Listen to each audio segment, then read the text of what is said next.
Good afternoon. It's September 9th, 2025. Happens to be a Tuesday, headed to a Braves game here in a little bit. These are the four things you need to know this afternoon before I go watch the Braves. Please, please win. Inflation last year, according to the Census Bureau, wiped out all wage growth for all Americans except the highest income earners. I want you to think about this for a minute because over the last year, it wasn't just Democrats, but it was reporters, news anchors, and pundits insisting that actually the economy was doing better than the people said it was doing. Numerous news outlets blamed conservative media like Fox News for undermining the economic message of Joe Biden because the data showed that actually the economy was doing well. Well, the data has now been revised downward by 911,000 jobs, according to the Bureau of Labor Statistics, which raises all sorts of questions about the data collection there. Separately, the Census Bureau is now saying that, in fact, inflation was so bad last year, it wiped out all wage gains for all Americans except the upper income earners, those making more than $250,000 a year or more. So not only were there fewer jobs created last year, but American wage gains were wiped out by the cost of goods going up, yet the media lectured Americans that the data showed Americans did not know what they were talking about. In fact, it was Americans who knew what they were talking about and the reporters who didn't know. Maybe reporters should get a clue, maybe trust the American people. A Michigan judge has dismissed all criminal charges against fake electors from 2020, claiming Donald Trump had been elected and they were the alternate electoral college path. Now, this is actually a big deal because La Resistance has been focused on persecuting or prosecuting those people who claimed that they were electors for Donald Trump in 2020. It's a somewhat nuanced decision from the judge, but this is a Democrat judge, not a Republican judge, who's dismissing the case in large part because each slate of electors for the Republicans or Democrats are allowed to form electors. The parties nominate people to be members of the Electoral College, and based on the vote in a state, those people are picked. So if the Democrats win the state, their slate of electors is picked. The other people aren't fake electors. They're just the alternate electors for the team that didn't win. There really should have never been a prosecution in the case. The same reasoning, more likely than not, will apply in Nevada, where Democrats there are prosecuting quote-unquote fake Trump electors. It looks like their case will probably be undermined as well. Can we finally put 2020 behind us? And by the way, there's a warning here. In a number of states, including my own in Georgia, the Republicans internally are fighting each other so much still over 2020. The ramifications, was it stolen? Was it not stolen? If it was stolen, how was it stolen? They're not paying attention to Democratic advances.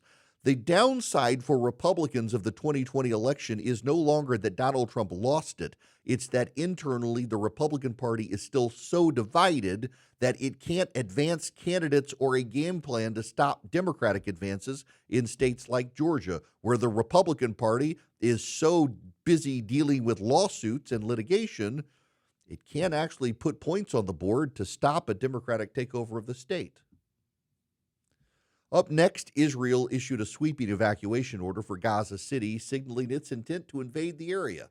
Now, you should know this is Gaza City, not Gaza. Gaza City is a municipality within the landmass known as Gaza. Progressives are claiming that this Israeli evacuation order for Gaza City applies to Gaza, the landmass. It does not. It's blatant misrepresentation, as progressives are also accusing Israel of genocide. What it does suggest is Israel is about to invade Gaza City, and they have American support. We saw this morning the dazzling attack in Doha, Qatar, that was blessed by the American military. Interestingly enough, Benjamin Netanyahu and Israel Katz, the defense minister in Israel, have come out to say this was only Israel. We were the only ones involved. No one else had anything to do with it. They're not saying the United States by name, but they're trying to convey that the United States gave them no coordination whatsoever on that attack. The United States is not giving Israel a coordination or help on the invasion of Gaza City either. What we are giving them, however, is our blessing to do it. Hamas, Israel believes, has been holding hostages still in Gaza City. Again, it's worth noting, if Hamas released the hostages and laid down their arms, this war would end tomorrow. Instead, the left would rather accuse Israel of genocide than recognize the monsters that are Hamas.